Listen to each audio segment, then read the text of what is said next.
Ayttirib shu yerda esaveramiz deb baraka shaqillar. Shaqillar sutamiz bizda. Ko'brakda ketdi.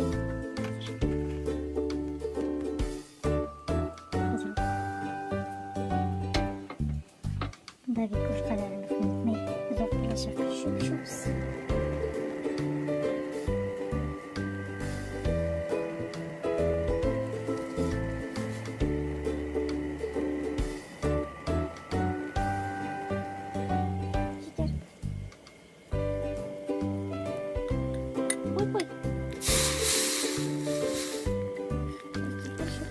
Mana bildi, shu bilaydi. Mana shu pis, shu bilan. Mana shu bilaydi, shu pis. Mana mening qizim shu pis yasadi. Ijal. Shunda hozir jolaymiz ikimizdan. Yo'q, gina joy.